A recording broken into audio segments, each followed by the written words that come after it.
जय हिंद दोस्तों। जैसे कि हम लोग कल जो है बायोलॉजी को पूरा खत्म कर दिए हैं, ठीक है ना। उसमें जो भी पीछे का वीडियो हमसे छूटा हुआ है, जो पीछे वाला वीडियो हम अपलोड नहीं कर पाए हैं यूट्यूब पर किसी कारणवश, उसको बनाकर धीरे धीरे हम अपलोड करेंगे, ठीक है ना। आज जो है हम देखिए फिजिक्स में हम आपको प्रकाश का जो है परावर्तन अपवर्तन और दर्पण तक पढ़ा चुके हैं, ठीक है। तो हम सोचे कि लेंस जो है, आज कक्षा में लेंस के ऊपर चर्चा कर रहे हैं, तो सोचे कि आपको भी लेंस के बारे में क्या किया जाए, बताया जाए। तो लेंस से जो फिजिक्स है ना, इसको हम क्या करेंगे कि आपके सामने ऐसे ही जब क्लास लेंगे उसी समय जो है बनाकर और वीडियो को अपलोड कर दिया जाएगा, ठीक है। लेकिन एक बात दिमाग में बिठा लीजिएगा, जितना फिजिक्स में पीछे पॉइंट छूट गया है, ठीक है ना, उन सभी पॉइंटों को हम क्या करेंगे कि एक एक करके और उस पर वीडियो बना बनाकर हम उसे यूट्यूब पर क्या कर देंगे, अपलोड कर देंगे, ठीक है। कोई दिक्कत समझने में ऑनलाइन वालों को? अगर कोई दिक्कत होगा आपको समझने में, चाहे कुछ भी होगा, तो उसको आप लोग कमेंट बॉक्स कीजिए। कमेंट बॉक्स में काहे खातिर कमेंट बॉक्स काहे के लिए दिया गया है बाबू? आपके कमेंट करने के लिए दिया गया है कि आपका डाउट हम क्लियर करें। तो अगर किसी भी प्रकार को आपको डाउट हो तो आप कमेंट आप कर सकते हैं। चलिए, अब हम क्या कर रहे हैं कि बिना देर किए हुए अपने क्लास को क्या कर रहे हैं, आगे बढ़ाने की क्या करते हैं, कोशिश करते हैं। और आज की कक्षा में हम लेंस के ऊपर चर्चा करेंगे, ठीक है। और जनरल कंपटीशन के दृष्टिकोण से लेंस का क्या महत्व है और कैसा कैसा प्रश्न जो है जनरल कंपटीशन में लेंस से बनाता है, उसके सारे जो कॉन्सेप्ट है उसको समझने की हम क्या करेंगे, कोशिश करेंगे। ध्यान दीजिए, सबसे पहले लेंस देखिए, ध्यान दीजिए। लेंस चाहे कोई भी हो, लेंस चाहे कैसा भी हो, उसका एक पृष्ठ गोलीय होना एकदम जरूरी है। क्योंकि लेंस जो होता है ना, वह गोलीय पृष्ठों का ही क्या होता है, जन्मदाता होता है। इन गोलीय पृष्ठों से ही यह पैदा लिया होता है, ठीक है, कौन, लेंस। तो लेंस का एक पृष्ठ गोलीय होना जरूरी है। देखिए, अब गोलीय चाहे वह उत्तल हो सकता है, चाहे वह अवतल हो सकता है। उत्तल दृष्टिकोण से भी गोलीय हो सकता है और अवतल दृष्टिकोण से, चाहे वह उठ के गोलीय हो, चाहे वह धंस के गोलीय हो, लेकिन गोलीय होना एकदम जरूरी है। दर्पण का कम से कम एक सतह, दर्पण में ऐसे दो सतह होती है, और ज्यादातर जो ओरिजिनल लेंस होता है उसके दोनों सतह जो होते हैं ना गोलीय होते हैं, ठीक है। चाहे हम अवतल की बात करें, चाहे हम उत्तल लेंस की बात करें। देखिए, उत्तल लेंस का दोनों सतह क्या होता है, गोलीय होता है, और गोलीय में क्या होता है, उठा रहता है। अवतल लेंस का दोनों सतह क्या होता है, गोलीय होता है, गोलीय में क्या रहता है, धंसा रहता है, ठीक है। लेकिन ध्यान दीजिएगा, हम लोग नीचे के कक्षाओं में कुछ और चर्चा किए होते हैं कि अवतल लेंस का प्रकार, उत्तल लेंस का प्रकार, ये सब प्रकार और कार नहीं पूछता है एग्जाम में, ठीक है ना। हम लोग का खास करके सचिवालय के एग्जाम में प्रकार पूछवे नहीं करता है, तो हम प्रकार पर काहे चर्चा करें, ठीक है ना। ऐसे प्रकार अवतल जो है उसका भी 3 गो प्रकार होता है, उत्तल का भी 2-3 गो प्रकार होता है। उत्तलोत्तल दर्पण, उत्तलावतल दर्पण, ठीक है, समतलोत्तल दर्पण, ठीक है, अलग अलग है। तो उसको छोड़िए, मेन पॉइंट पर चर्चा कीजिए, ठीक है। ध्यान दीजिए, हम चर्चा करने वाले हैं लेंस के ऊपर, ठीक है। लेंस जो होता है ना, किसी ना किसी गोलीय पृष्ठ का भाग होता है, अतः इसका पृष्ठ गोलीय होना अनिवार्य है। कम से कम एक, कम से कम एक पृष्ठ इसका गोलीय होना एकदम जरूरी है, ठीक है। ऐसे दोनों पृष्ठ गोलीय होगा तो और अच्छा है, लेकिन कम से कम इसका एक पृष्ठ का गोलीय होना क्या है, जरूरी है। ध्यान दीजिएगा, लेंस जो होता है ना, यह पारदर्शी होता है। पारदर्शी का मतलब कि वस्तुएं 3 प्रकार की होती है, पारदर्शी, अपारदर्शी और पारभासी, ठीक है। यानी कि जो अपने आप से होकर जाने दे, पारदर्शी, न जाने दे, अपारदर्शी, कुछ जाने दे कुछ न जाने दे, पारभासी, ठीक है। और यहाँ पर प्रकाश की बात कर रही है तो प्रकाश को चिपका दीजिए, कोनो दिक्कत समझने में। तो ध्यान दीजिए, जो लेंस होता है ना, यह लेंस पारदर्शी होता है। क्या होता है, पारदर्शी होता है। लेंस कैसा होता है, पारदर्शी होता है। और जब लेंस पारदर्शी होता है तो भौतिक विज्ञान जो है ना, भौतिक विज्ञान के एक नियम को क्या करता है, यह फॉलो करता है। भौतिक विज्ञान के एक नियम का यह पालन करता है, जिसे अपवर्तन का नियम कहा जाता है। हमें पता है कि अपवर्तन का नियम तबे लागू होगा जब सतहें दो होती है, ठीक है। जब दो सतहें होती हैं या दो माध्यम की जब हम चर्चा करेंगे तो वहां पर अपवर्तन के नियम को हमें पालन करना पड़ेगा। और यह लेंस जो है, इसमें दो सतह होता है, दो पृष्ठ होता है, अतः लेंस जो होगा ना, यह अपवर्तन के नियम को क्या करेगा, पालन करेगा, ठीक है ना। चलिए, अब हम आगे बढ़ते हैं और लेंस के प्रकार के बारे में देखते हैं। तो मुख्य रूप से लेंस कितने प्रकार के होते हैं, तो 2 प्रकार के होते हैं। लेंस कितने प्रकार के होते हैं, 2 प्रकार के होते हैं, उत्तल लेंस और अवतल लेंस। कौन कौन होता है, एक होता है उत्तल लेंस, एक होता है अवतल लेंस। एक होता है उत्तल लेंस, एक होता है अवतल लेंस। ठीक है, इस लेंस के बारे में जानकारी हम दोनों को तुलनात्मक रूप से देखिए किस तरह लेते हैं। देखिए सबसे पहले यदि बात किया जाए उत्तल लेंस का, तो ये यहाँ पर एक फोटो बनाए हैं हम उत्तल लेंस का, और यहाँ पर एक फोटो बनाए हैं हम किसका, अवतल लेंस का।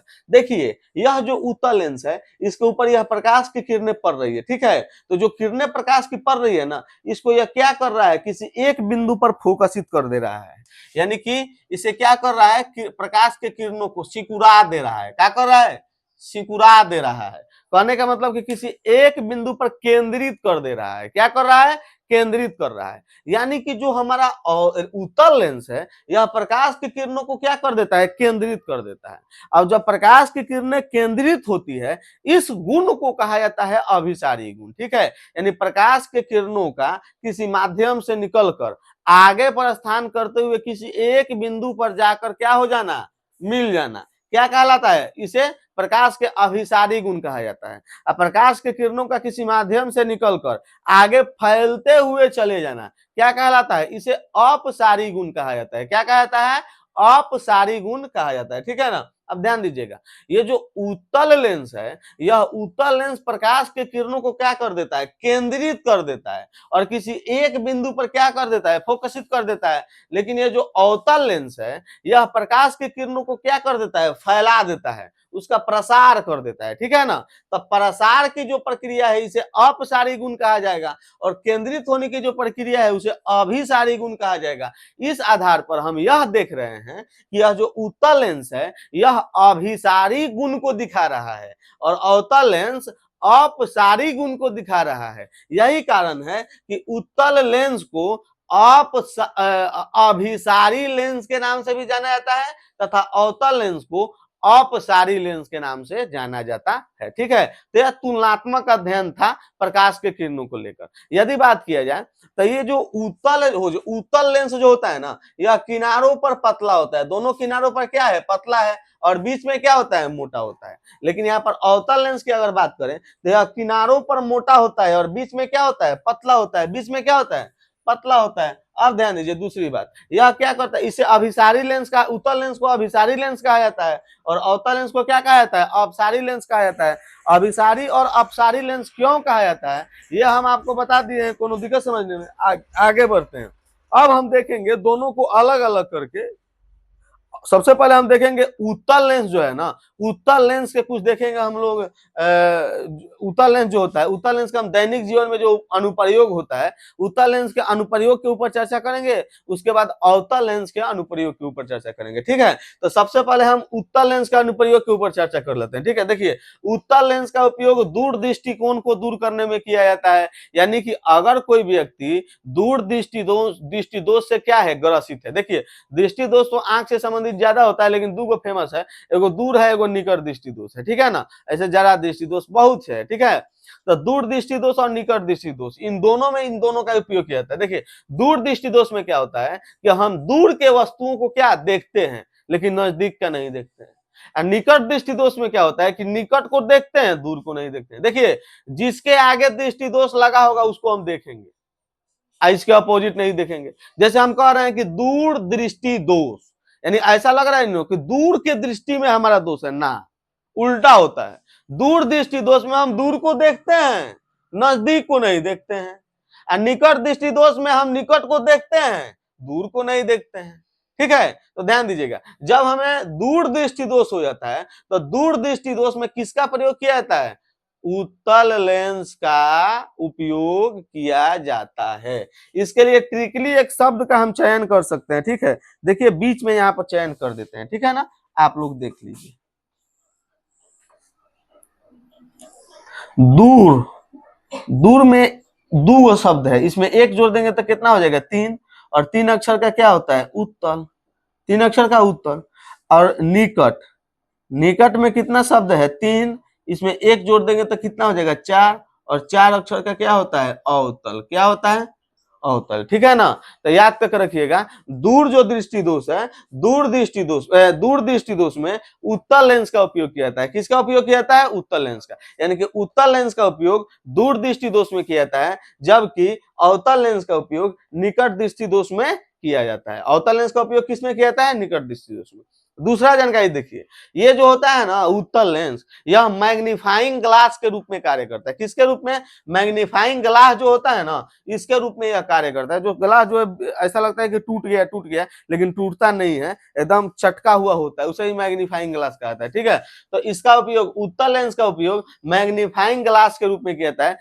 उसके मैग्नीफाइंग ग्लास का जो ग्लास है ना, उसके आवर्धन को बढ़ाने के लिए, यानी कि कांच के आवर्धन को बढ़ाने के लिए, उसके शक्ति को बढ़ाने के लिए, यानी कि मैग्नीफाइंग ग्लास में सीधा क्वेश्चन पूछेगा, मैग्नीफाइंग ग्लास में किस लेंस का उपयोग किया जाता है? किसका उपयोग किया जाता है? उत्तल लेंस का उपयोग किया जाता है। ठीक है, अब तीसरा पॉइंट में आइए। ठीक है, तीसरा पॉइंट यहाँ पर कह रहा है कि कैमरा जो होता है ना, कैमरा जैसे हम जिस कैमरा में, जो मोबाइल का जो का कैमरा है, इसमें जो हम यह वीडियो शूट कर रहे हैं, तो इसको क्या आवश्यकता पड़ने पर जूम किया जाता है, आवश्यकता पड़ने पर जूम आउट किया जाता है। ठीक है, तो यह जूमिंग जो पावर है, कैमरा का जो जूमिंग पावर है, इस जूमिंग पावर को बढ़ाना या घटाना उत्तल लेंस के ऊपर डिपेंडेंट करता है। ठीक है ना, यानी कैमरा के जूम पावर को बढ़ाने का काम कौन करता है? उत्तल लेंस। कैमरा के जूम पावर को कौन बढ़ाता है? उत्तल लेंस। तो कैमरा के जूमिंग पावर को बढ़ाता है कौन? उत्तल लेंस। लेकिन अगर बात किया जाए कि कैमरा जो होता है, कैमरा के ऊपर जो हम इमेज, कि जो हम फोटो खींचते हैं, जैसे हमारा फोटो खींचा गया कैमरा में, ठीक है ना, तो फोटो को साफ करने में, कैमरे पर प्राप्त जो इमेज है, उस इमेज के सफाई में या साफ करने में किसका प्रयोग किया जाता है? तो अवतल लेंस का प्रयोग किया जाता है। किसका प्रयोग किया जाता है? अवतल लेंस का प्रयोग किया जाता है। ठीक है, तो जूम जूम जूम कैमरा के जूम क्षमता को बढ़ाने के लिए, जूम इन क्षमता को बढ़ाने के लिए किसका प्रयोग किया जाता है? उत्तल लेंस का। और कैमरे के ऊपर या कैमरे में खींचे गए तस्वीर जो होती है, जो इमेज होता है, उसको साफ करने में किसका प्रयोग किया जाता है? अवतल लेंस का प्रयोग किया जाता है। अब ध्यान दीजिएगा, जितना भी दूरबीन होगा, चाहे सूक्ष्मदर्शी होगा, चाहे वर्तमान समय में नया नया बनाया गया जितना टेलीस्कोप है, इस सब में उत्तल लेंस का प्रयोग किया जा रहा है। ठीक है ना, यानी कि दूरबीन हो गया, दूर की वस्तुओं को देखने में हम दूरबीन का उपयोग करते हैं। सूक्ष्मदर्शी हो गया, छोटे छोटे वस्तुओं को बड़ा बड़ा करके देखने में हम सूक्ष्मदर्शी का प्रयोग करते हैं। टेलीस्कोप हो गया, ये टेलीस्कोप होता है जो अगर कोई वस्तु जो है कहीं ऐसे स्थान पर है जहां से हम सीधा रास्ता माध्यम हमें उसे देखने में प्राप्त नहीं हो रहा है, टेढ़ा मेढ़ा माध्यम है, तो वहां पर वस्तु को देखने में किसका प्रयोग किया जाता है? टेलीस्कोप का प्रयोग किया जाता है। ठीक है ना, तो इस तीनों में किसका प्रयोग किया जाता है? उत्तल लेंस का प्रयोग किया जाता है। ठीक है,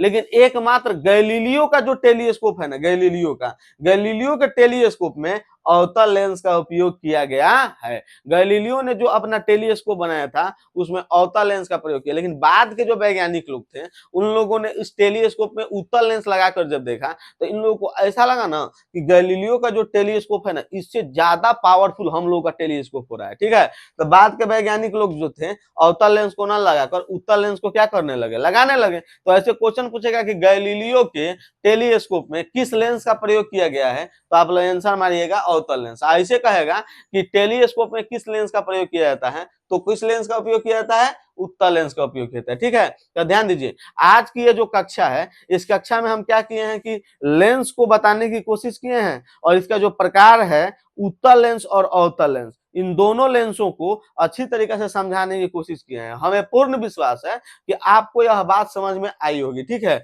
अब नेक्स्ट जो क्लास है, नेक्स्ट क्लास में लेंस जो है ना, लेंस से संबंधित नेक्स्ट पॉइंट के ऊपर हम चर्चा करेंगे। ठीक है ना, यानी कि इसमें लेंस से संबंधित कुछ महत्वपूर्ण बिंदुओं के ऊपर चर्चा करेंगे। लेंस में बनने वाले प्रतिबिंब से रिलेटेड जितना भी नियम है, 3 गो नियम है, उन तीनों नियम के ऊपर चर्चा करेंगे। इसके अलावा उत्तल लेंस में कौन कौन प्रतिबिंब बनता है, अवतल लेंस में कई गो प्रतिबिंब बनता है, उत्तल लेंस में 6 प्रतिबिंब का क्या कंडीशन है, इसको समझाने की कोशिश करेंगे। ठीक है, इस सब पर चर्चा अब हमारे नेक्स्ट वीडियो में किया जाएगा। ठीक है, तब तक के लिए मिलते हैं आपसे नेक्स्ट वीडियो में। तब तक के लिए जय हिंद।